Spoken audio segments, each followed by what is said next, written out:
No, that's disgusting. But today we are going to show you how to filter water so that you won't end up drinking this garbage when you're in the backcountry. Let's get into it.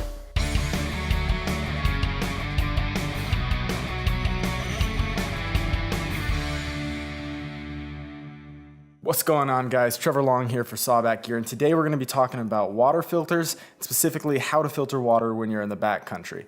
If you've never seen a water filter before, looks like this bad boy. This one here is the Sawyer Squeeze. There are millions of models out there, so this is not the only one, but it's the one that Phil and I use on a regular basis. It does a great job of filtering out large particles of dirt and plants and stuff like that, but it also filters out bacteria, protozoa, cysts, stuff like that. Other junk that you don't want inside your water, because then you get diarrhea. It's not great.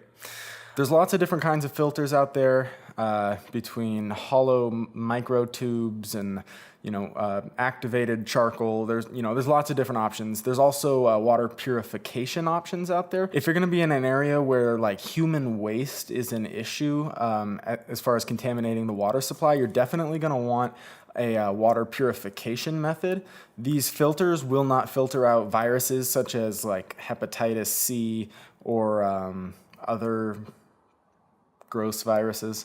So if you're going to be going to a developing nation or anywhere where, like I said, if you feel that human waste may be contaminating the water supply, then you're definitely going to want a water purification method. But we'll talk about those in another video. Today we're talking about filters. So, it's not complicated to filter water. Basically, you take dirty water, you put it in a bag, you run it through the filter, and then it comes out clean. It's not super complicated, but we're gonna show you how to do it today, and I am going to end up drinking this by the end of the episode. Hopefully, it will be less gross. So the first step is you gotta find some water, right? If you're in the desert, that can be challenging to do, but not impossible. You wanna look for some kind of stream or lake. Yes. Try and find the cleanest water that you possibly can. If you're out in the forest, it's not too difficult to find a river or some kind of puddle, just some place where you can get water. Find water. That's step one. For our step one, we got some water from our sink and mixed it with dirt from the garden. It looks absolutely awful. I don't know if you can see that. That's just gross. Step two is that you got to collect that water, usually in a bag. The Sawyer Squeeze that we have comes with this mylar plastic, I think, bag. And on it, it has directions for how to backwash, storage, and use instructions. So that's helpful. So then you're going to want to fill the bag with water. That's how bags work. Don't put your mouth on this because it could be dirty from uses prior to the current time you're using it. So the best way to do it is just wrap your hand around it and blow into your hand, because you want to kind of expand the bag so that way it's easier to pour the water. It kind of expands like this. All right, so now we're going to pour the dirty, gross water in there. Do we have a funnel? Yeah. I'm gonna get a funnel. You probably will not have one of these in the backcountry, but we have one here in the house. When you're outdoors, you're probably just gonna scoop the water up in the bag anyways. You probably won't have a glass container for it anyways. But we're gonna pour this in here because I don't want to get dirt water all over my. Oh, it's already happening. Oh no. Oh no. Oh no. This is going so poorly. The dirt is clogging up the hole. I think I'm gonna have to freehand this, guys. We're gonna use the pitcher because it has a spout on it. This stuff looks even tastier, right? It's got big chunks in there. Bon appetit. So once you've got the water in the bag, you need to screw on your filter. I'm gonna wipe this off real quick because it's got dirt on there. But basically, you're gonna just screw on the filter. It's got threads on the back. Screws directly onto the bag, and every filter that you can buy on the market is going to come with some kind of storage connection or something, or at least a tube you can drop into the water, something like that. Check your specific filter's directions in order to get more information on your specific model, but pretty much all of them are going to be pretty straightforward. Step four is to filter it. So you're going to get a clean container, whether that's a glass or a hydration bladder that you're going to put in your pack, or it could just be like a camp mug or something. This one, we've got a little spout on it, but different filters have different attachments. This one we're just going to pour straight directly into here, give the bag a little bit of a squeeze, and you just filter it straight in. You can see it's coming out much clearer, and you can see it's got a pretty decent flow rate. When you select your water filter, you're going to want to select one that's got a pretty decent flow rate.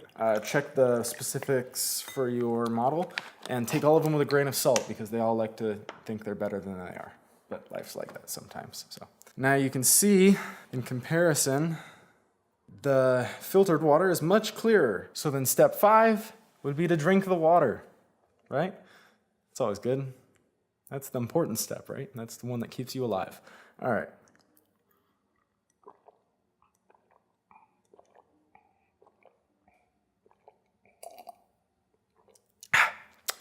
See, it's lovely. All right, guys, so, filtering it is pretty straightforward, but there's also a couple other things we want to mention just so that you can get the best life out of your filter. If your flow speed starts slowing down, it may be a good idea to backwash it. And to backwash it, what you're going to want to do is take some clean water. If water normally flows from this side to this side, you're going to want to inject clean water from this side to this side. Usually your filter is going to come with some kind of syringe or something that'll help you do that. You're also going to want to backflush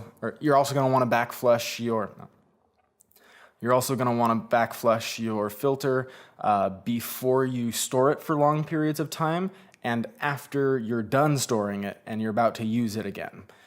So backflush it, if it starts slowing down, if you're going to store it, or if you're done storing it. Finally, when you store it, you're going to want to make sure you try and dry it out as much as you can. Shake out as much of the water that's inside. Some water can get trapped inside, but if you leave it for long periods of time, that can be a problem for the filter, especially if you're going to be storing it in anywhere near freezing temperatures, because you do not want your filter to freeze. If it does, it can probably crack the filter element inside, and you'll probably just have to buy a new one, because if it gets damaged, there's really no way of fixing it. And the problem is that it'll start letting through harmful substances like bacteria and stuff that can make you sick. So don't let it freeze. Try and drain out all the water if you can. Backflush it before you store it, after you store it, and if it starts to slow down on the flow. But other than that, most filters are pretty low maintenance, and they work quite a long time if you take care of them.